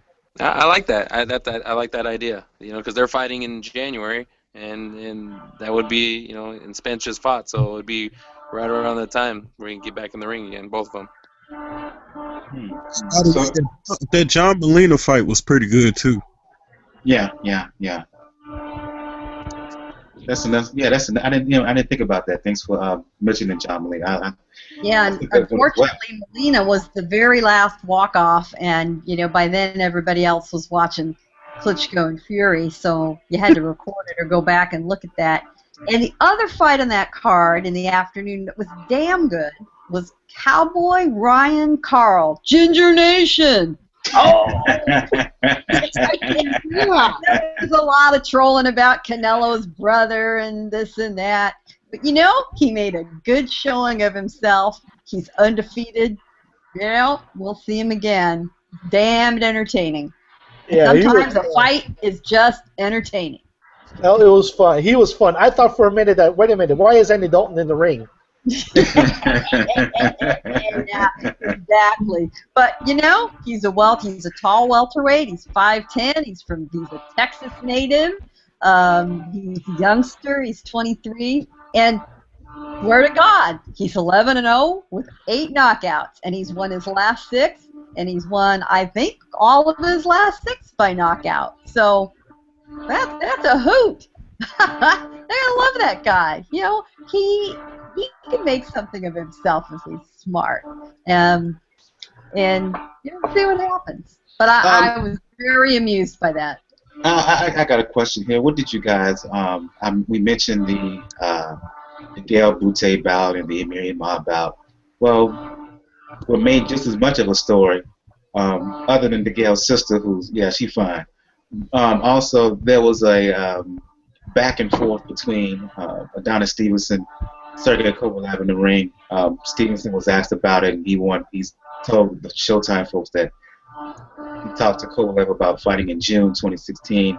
I think there's a video of it now, the back and forth between Kovalev and Stevenson. And I'm just going to open up for everybody here. Your thoughts on that back and forth between you know, Carcino today came out with a video saying them two are friends in real life, which I found shocking. But I think it's good for boxing that Kovalev versus Stevenson happens. Wait a minute. After the shirt thing that Kovalev did, they're gonna be friends. What? Nah. Well, Carcino is ridiculous as he can sound. He usually be spot on about these inside things about the industry. So. Yeah, he be on some bullshit. I done called him out on a couple of his shows, man. He be making up some shit. He be far-fetching shit, man. I don't see it, given what Kovalev did with the shirt thing, but oh well. Plus, what he says about Stevenson. That's not gonna mean he's not gonna be cordial. When you see the guy in his face, he ain't gonna say, "What's up, nigga?" You know what I'm saying? He ain't gonna be saying shit like that. You know what I mean? Yeah. So he's gonna be cordial. He's trying to get a fucking fight. Yeah. Do yourself a favor, everybody.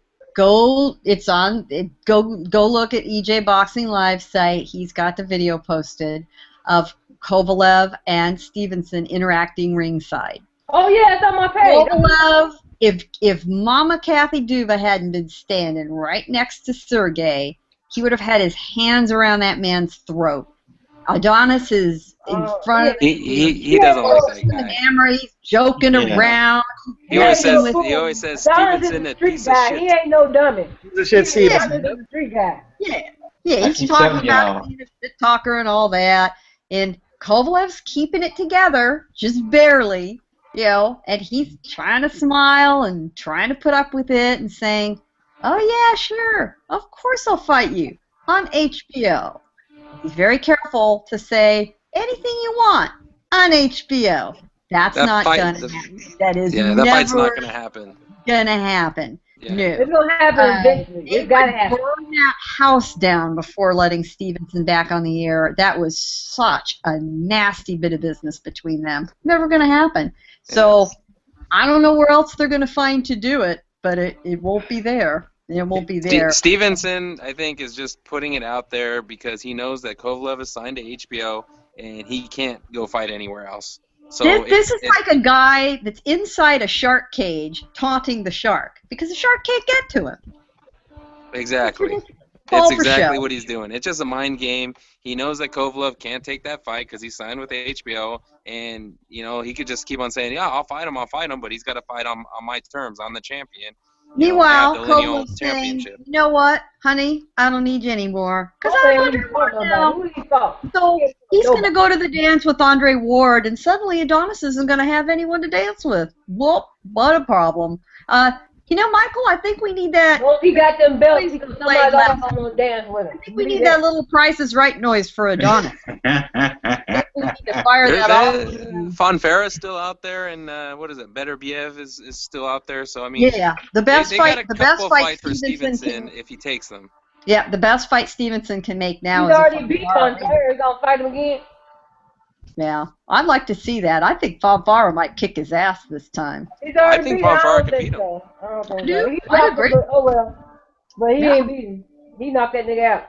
You know who else is good? Who else is good? But he's not with Heyman, but who gave Pascal was Gonzalez. I want to see that kid again.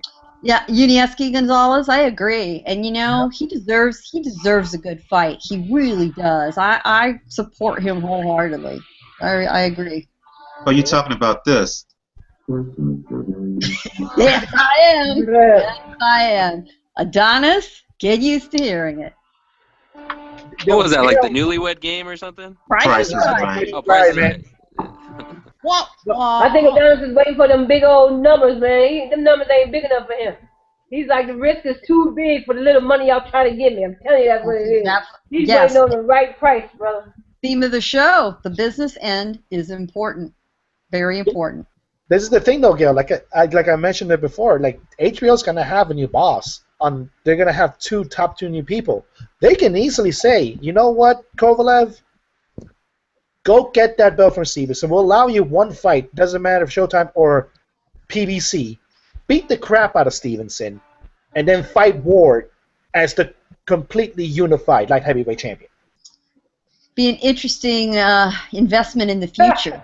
I don't think that Ward fight's going to happen. Really? You don't think the Ward fight's going to happen? Wait. Stop the presses. Why you say that, Jacob? Yeah. Because, you know what, Ward, I don't know. He did this 3-fight deal. It was all set up for him to fight 2 times and then Kovalev for the 3rd fight. And, now he has this injury. He's been off the shelf for so long. I have a feeling something's going to happen, and that fight's not going to go down. I mean, it's too far down the line. He can't even get in the ring to complete his 2 fights. I mean, I don't know. I have a feeling it's not going to happen. It's going to happen. He said he had some water on his knee, and it just wasn't. He didn't want to go into the fight not feeling 100%. He just, water on his knee from sitting down doing commentary because he hasn't been fighting. Well, they do spar. They do work out. You ain't got to be seeing them on TV. Yeah. They do go to the gym every day. I'm pretty sure every day. He's been inactive for a long time, dude. He's been inactive up to recently for a long time, and that's been his own. Oh yeah, I know. That don't mean that's not mean he's not sparring. That doesn't mean he's not going to the gym. There's a difference though between training and sparring. Baby, I know. I boxed off for years. But sparring can tell you what's going on, and he was sparring with young light heavyweight Ahmed El-Biali. Because El-Biali was posting pictures of himself with Ward. And I was messing with Ahmed and saying, hey, don't hurt him, man. And this is before he pulled out of the fight.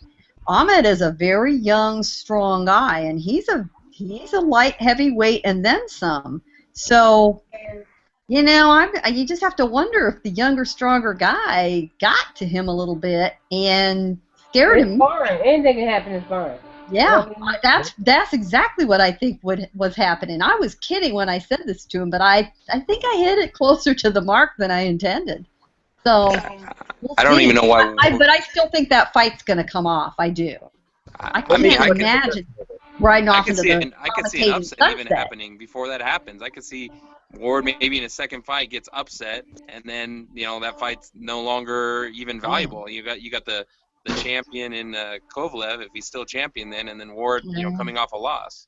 I mean, this is a lot of moving parts to get together. It would make a lot of sense if you absolutely knew the Ward fight was coming to let Kovalev go off and kick Stevenson's ass on some other platform. But with that fight not 100% assured, boy, then that really becomes risky. So I don't know where all this is going to settle. Well, we're going to probably not find out until early next year. Well, I mean, he still has to fight those other two fights, though. I mean, if January, February, March goes by, and he hasn't gotten a fight yet, I mean, it's not going to happen. I think you're right. I can agree with that. Yeah, if it gets to that point, I can agree with that. Yeah, I think so. So the clock is ticking, and the clock is ticking on Andre Ward, and if it ticks out, a little bomb's going to go off. Yeah, let's talk about this rumor of Kell Brook, Timothy Bradley. English media was reporting that Kell Brook has said a deal is close to being made. Yesterday, Bob Arum made a press release saying that there's no interest in the fight. I don't know who to believe. I'm just going to open up again for everybody. Your thoughts on this? Because boxing Twitter, it went wild. I was there with it. Let's just hope. I hope it happens, but we don't know anything. We don't know. Would love to see this fight. Would love to see that fight. Yep. Well, the problem is everyone gets excited when they hear this stuff. British media is very frequently wrong.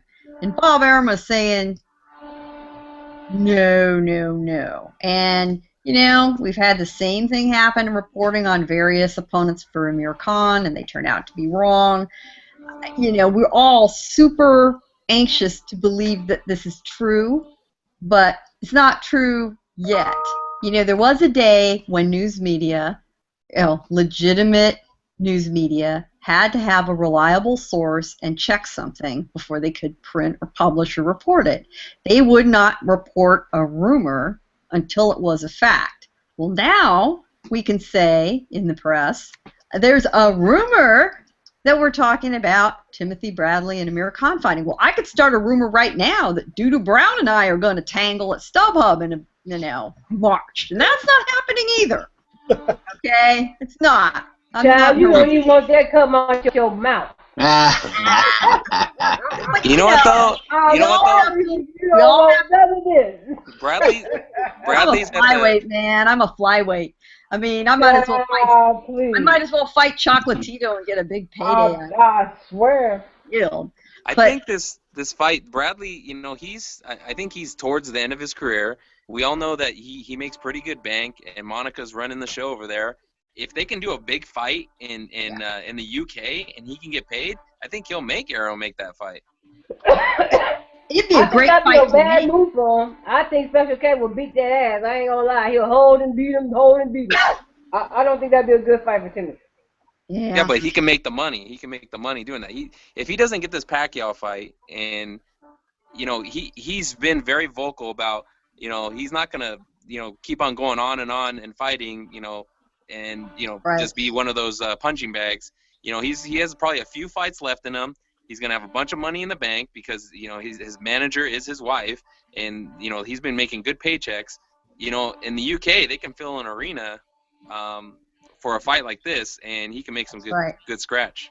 No, it's a fight that makes sense, which is why I think we're all so anxious to believe the rumor, and it's a completely viable rumor. I mean, it sounds very, very legitimate, but I think it's just premature reporting.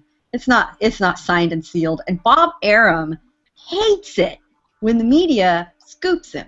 He hates it, so he gets really pissed off when he hears this stuff before he's ready to make an announcement, before everything's sealed, because he wants to be the guy to come out there and say it. So he gets very agitated. He's very strident in his denials. It may turn out to be true, but not today. How many more years does Bob have, though? I mean, he's Bob's in his 80s. Bob could die in his sleep tonight. I mean, you know. But the fact is, I could get hit by a truck tomorrow, too. So what am I? She done put the man in the gas. You know, though, Bob Aaron could have easily made a deal with the devil, too. So, I mean, he might outlive all of us. We have no idea.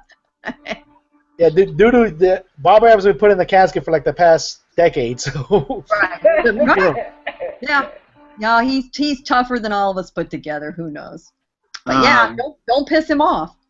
But that's the thing. That's the thing. I agree with it from a business sense. This fight makes sense business-wise because you have to pay Bradley that money that he agreed to with Top Rank, and Kell Brook's been looking for a name opponent for a long time, and he's getting a lot of crap from the British media about why you're not fighting for unification title. You're fighting.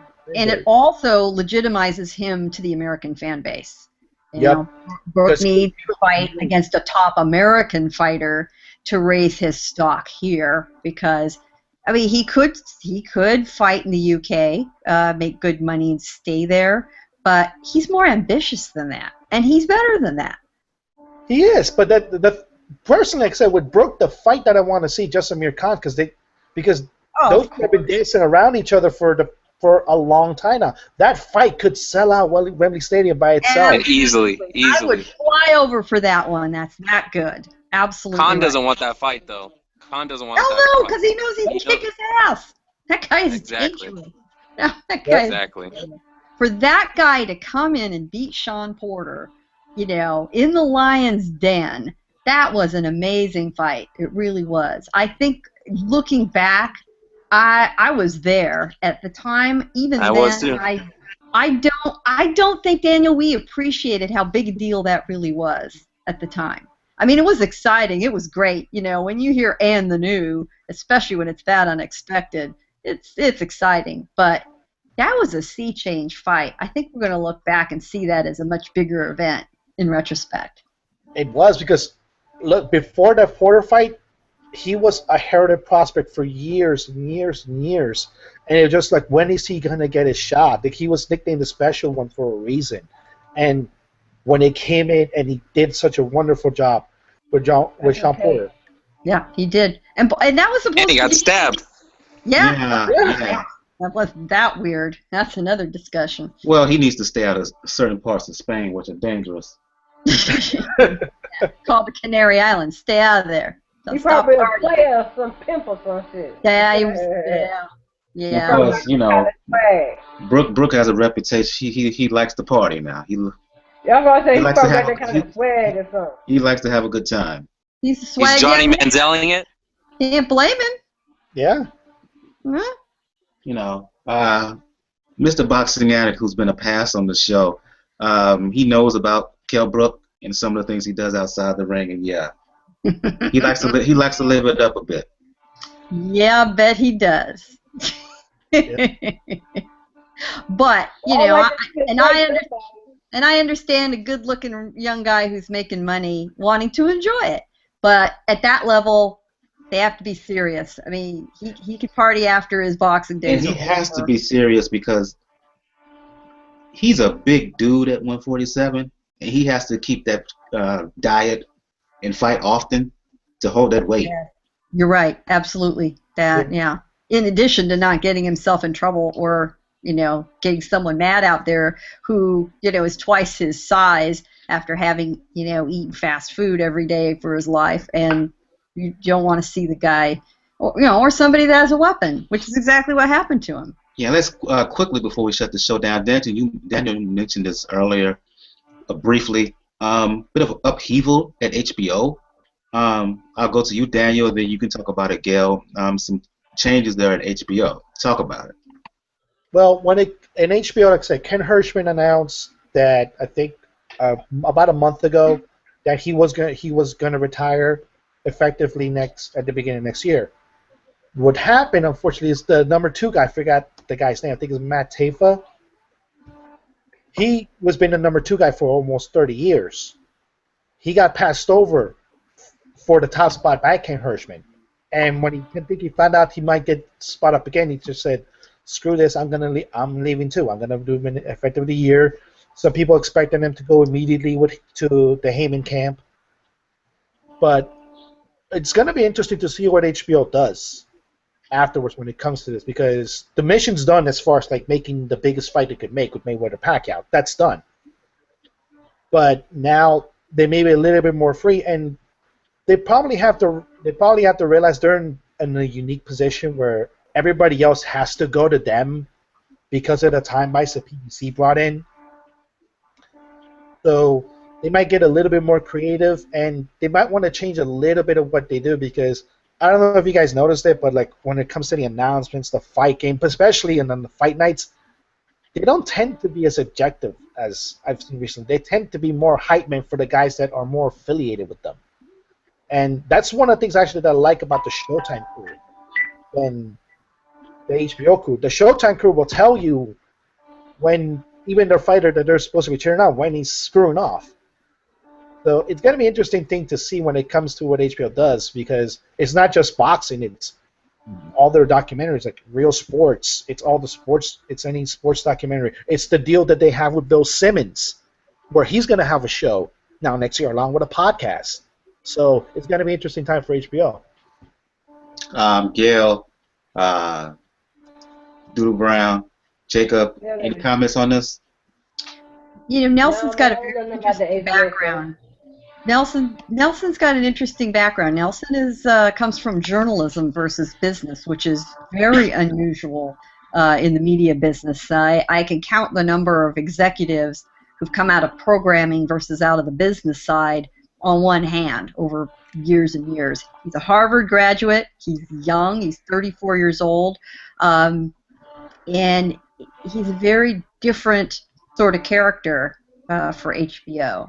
I think it's a positive. It's really signaling a pretty big overhaul for HBO Sports. You know, they've had a lot of personnel changes up at the top. It's just that Hirschman was by far the most visible. He's saying that for the foreseeable future, or at least the near future, he doesn't see any major drastic changes, no big changes to the boxing franchise there. They're set for the immediate future. They can rely on Kovalev, Golovkin, Terrence Crawford, Chocolatito. I think they're going to continue to pair Golovkin and Chocolatito for now. You know, they still have Canelo. Let's not forget. We're going to see the exit of Manny Pacquiao under his watch, and you know they want to give him a big send-off, no matter what that is. And we're talking about what is going to happen with Andre Ward. You know, if Ward becomes viable, that's another product. So, you know, his inventory, he's taken over the store at a time where the inventory is pretty good. His job is going to be the next generation after that. What's coming up after that? Who's out there to grab? He's the one that's got to stock up the AAA boxing team and set them up for the next decade. That's going to be his job, along with making sure that the rest of the programming is solid, that the documentary units are still healthy and producing good work. Real Sports is still in their stable. You know, we forget a lot of the one-off documentaries that they produce, which you know, thanks to the HBO pedigree, have been very, very solid. I don't think we have any real immediate concerns. The fruits of this guy's labor we're going to see 5 years from now. Jacob, your thoughts? Unmute your mic, please, bro. Yeah, I mean, can't say too much more than that. Just, I mean, I hope, you know, like I always hope, being a fan of boxing, is that, you know, it shakes things up, and, you know, as long as the fights get made that we want to see, that's all I really care about. I don't care who's at the helm. I just want the right things to happen for boxing, and that's just my thought on it. Let's start to shut the show down by talking about what's happening this weekend. One main bout I want to focus on. Kid Chocolate Peter Quillin, Daniel Jacobs fighting in Brooklyn on Showtime this coming Saturday. For Jacobs, regular WBA belt. That really doesn't matter to me. Battle of New York middleweights. Even though Quillin, he's technically from Michigan, Ann Arbor, he makes his home in New York. And I'm just going to open it up for everybody. Your thoughts? Jacobs, he's the faster guy. He's the more skills. But Quillin, more power, bigger guy. It can go either way. Yeah. Your thoughts? Go ahead, Doodle. I'm going for Kid Chocolate. He just said he got more power, he's bigger, and he gonna be big. You know, he gonna be real big. And he gonna take one shot, and then he out of there. Bam! Motherfucker sleep. Gail, Daniel, Jacob, your thoughts? That was fair. That was fairly to the point. I like this fight. I think it could be just as competitive as anything we've seen. I think Jacobs has the upper hand, but I don't feel so solid with one guy or another. This could be the kind of fight where it comes down to who has a good night. I mean, they're super closely matched in skill level. Quillin's a little more experienced, I think, but you know, who wants it more? Right? You know, when physical skills are pretty close, it's going to come down to desire, and I think Jacobs will want it more. I don't know. Jacob? I'm gonna knock him out. But I'm not going to waste any of my hard-earned money betting on it either way. Yeah. I'm not a big Peter Quillin fan, but I think that Jacobs, although he has some skill, I think he was kind of like that feel-good fighter because of what he did. You know, he beat cancer and he had that kind of like whole story behind him. But I really think that Quillin's gonna knock him out and mop the floor with him. Although, you know, I wouldn't be surprised if it was an entertaining fight. I wasn't clamoring for this fight really. I think Quillin is kind of in that, you know, considered that higher level as far as echelon of, but he wasn't, you know, he didn't take the was it Korbalov fight, and then, you know, the Andy Lee thing, you know, he let that fight get away from him by just being very passive, and he came in overweight in that fight, and, you know, the kid chocolate or kid eats too much chocolate jokes, you know, started flying. But I'm picking Quillin to win this fight by knockout by 6th round. Part of me wants to pick Jacobs because, again, I think he's the faster fighter. I think he's the hungrier guy, but I can't get that P-Rock bout out of my head, which he got destroyed in 5 rounds. And I have questions about his chin. Sergio Mora put this guy down. Sergio Mora. There you go.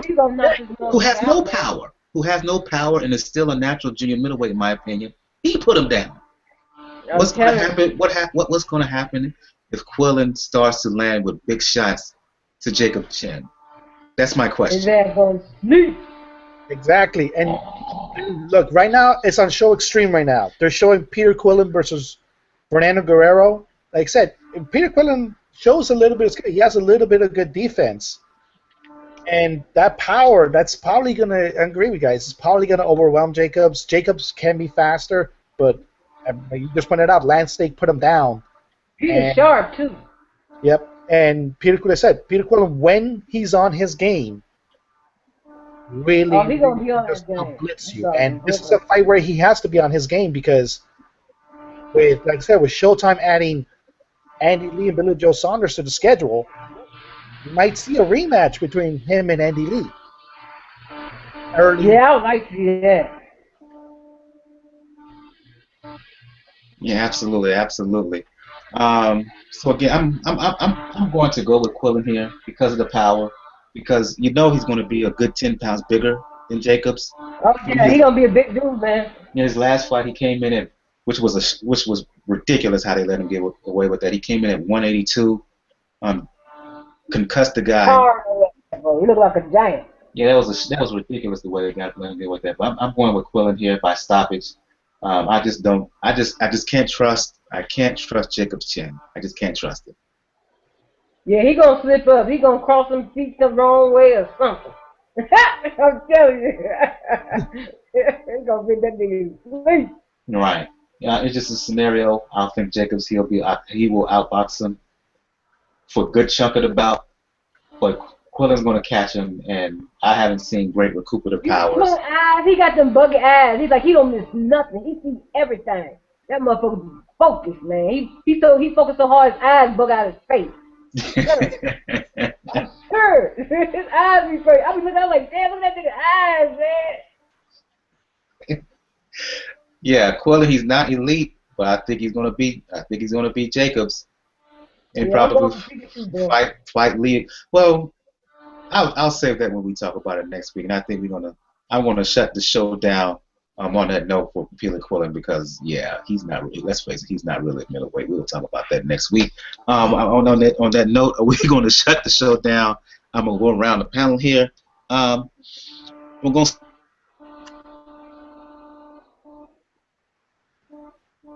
Oh man, you froze up again. We'll let a man buffer. We'll let the man buffer. Yeah. I'm sorry, I froze. Doo-doo, motherfucking brown. For folks who wanna talk boxing or anything else, let the folks know where they may find. Barbie Boxing on Facebook. I'm on there 24/7. I'm constantly updating my page.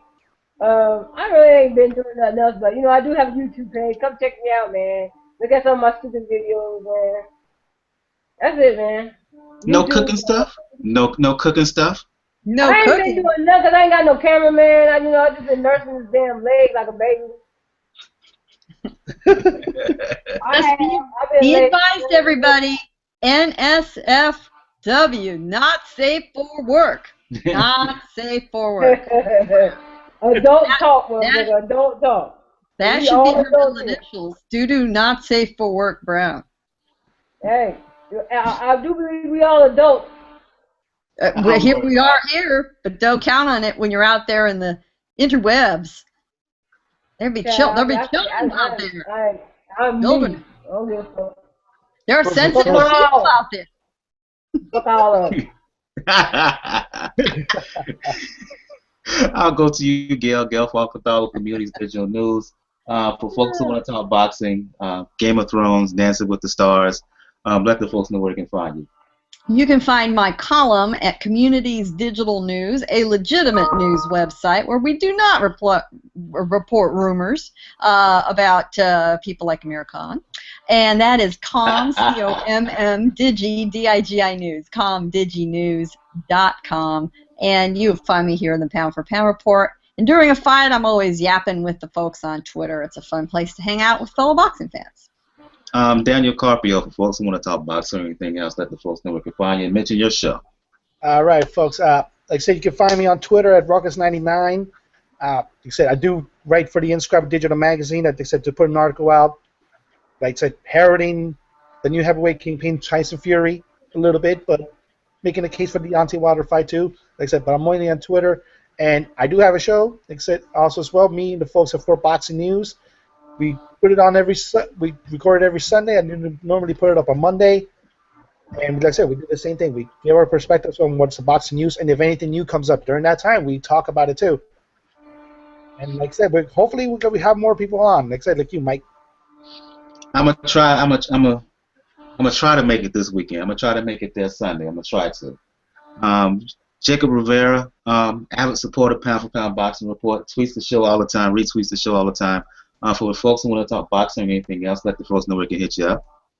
First of all, I want to say thanks, Mike, for having the show, and I really like the people that we have on the show. Gail, I've been following her for a while. Daniel, I like what he's doing, and EJ and Sean, and everybody else. Hopefully Sean and who was it earlier? Hopefully they can mend their little spat that they had, but that got a little heated.